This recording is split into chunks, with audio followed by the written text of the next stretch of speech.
Selamat pagi, salam sejahtera. Ramai orang sedang menunggu keputusan perbicaraan kes rasuah Rosmah Mansur. Aku nak beritahu kamu terlebih dahulu, sebenarnya sekiranya Rosmah Mansur gagal di dalam perbicaraan pembelaan dirinya ini, sekiranya beliau didapati bersalah, beliau bakal berhadapan dengan penjara 20 tahun dan denda 10 kali ganda nilai suapan.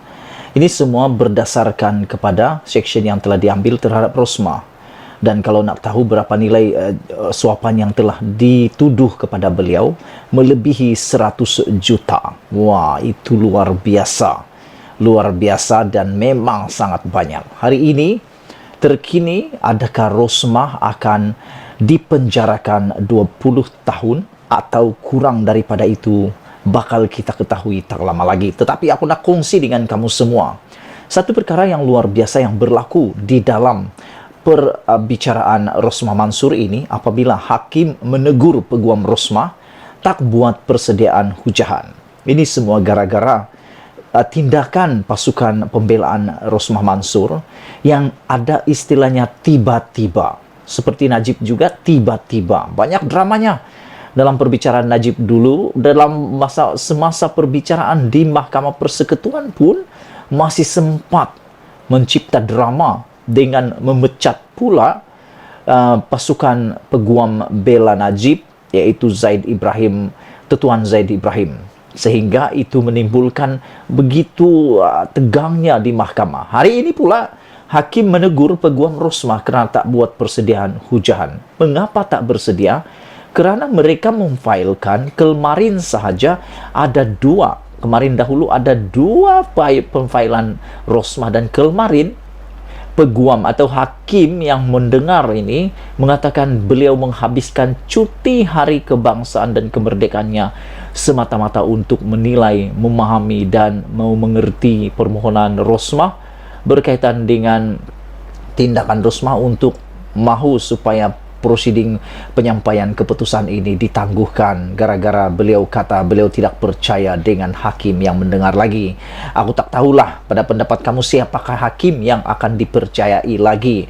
Tapi demikian, aku nak baca dulu dengan kamu. Peguam bagi Datin Seri Rosmah Mansur pagi ini meminta lebih masa untuk membentangkan hujah mereka, memohon Hakim Mahkamah Tinggi Mohamed Zaini Mazlan menarik diri dan menangguhkan keputusannya dalam perbicaraan rasuah Datin Seri Rosmah Mansur. Yang aku nak ulas hari ini ialah mengapa mereka nak mahu sangat Hakim Mahkamah Tinggi Mohamed Zaini Mazlan menarik diri.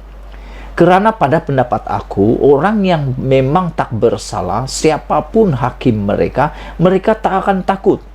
Tapi orang yang sudah awal-awal sudah mengesaki bahawa mereka mungkin kalah, ada harapan untuk kalah, mereka perlu bertindak pula menyingkirkan orang-orang tertentu.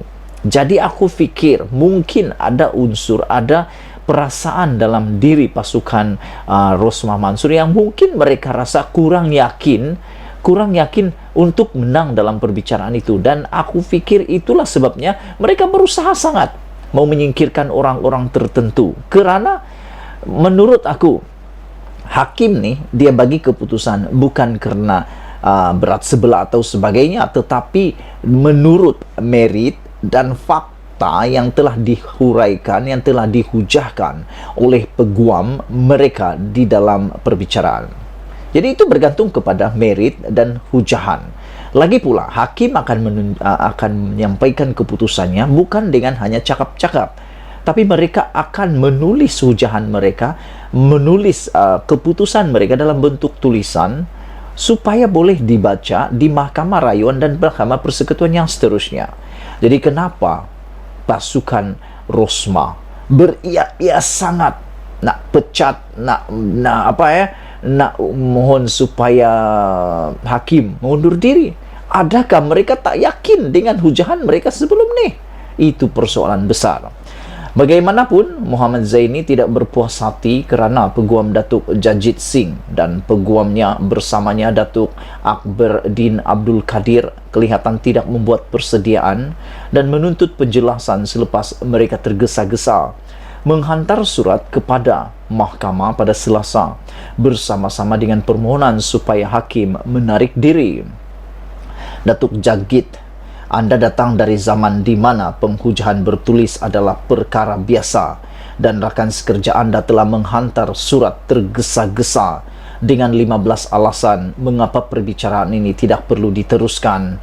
Apabila Anda menghantar sesuatu seperti itu, mahkamah akan menetapkan pada hari yang sama atau seterusnya untuk mendengar permohonan ini. Dengan berbuat demikian, kenapa kamu tidak bersedia? Kata hakim. Anda sepatutnya bersedia. Saya telah membaca afidavit Anda dan saya tidak perlu menyangkal sebarang fakta, kata hakim tersebut lagi.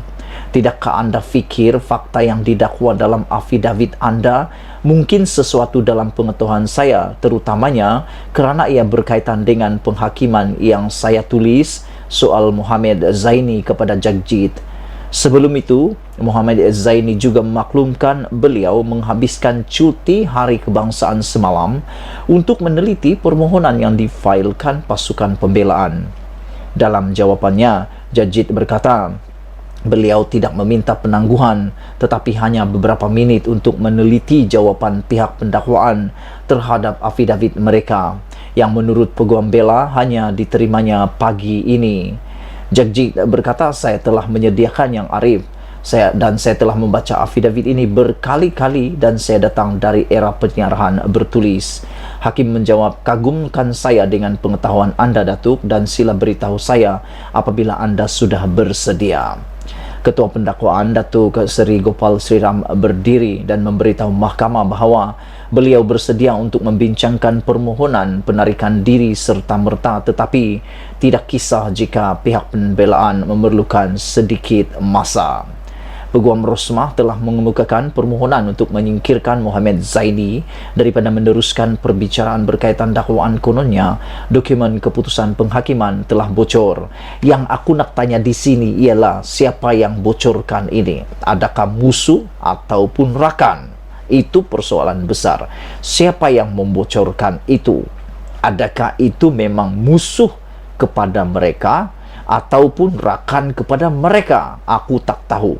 Yang pastinya banyak isu ini datang daripada siapa lagi kalau bukan Raja Petra. Raja Petra ni selalu kacau lah. Aku tak fikir dia ini seorang yang berpatriotisme. Dia patut pulang ke Malaysia kalau benar nak membangunkan Malaysia. Tak payah buat begini. Dia patut pulang ke Malaysia. RPK ni, Raja Petra Kamarudin ni patut pulang ke Malaysia.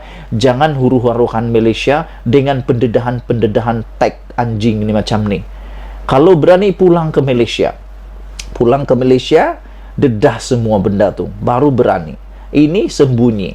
Memanglah kalau sembunyi-sembunyi memang berani. Macam itulah.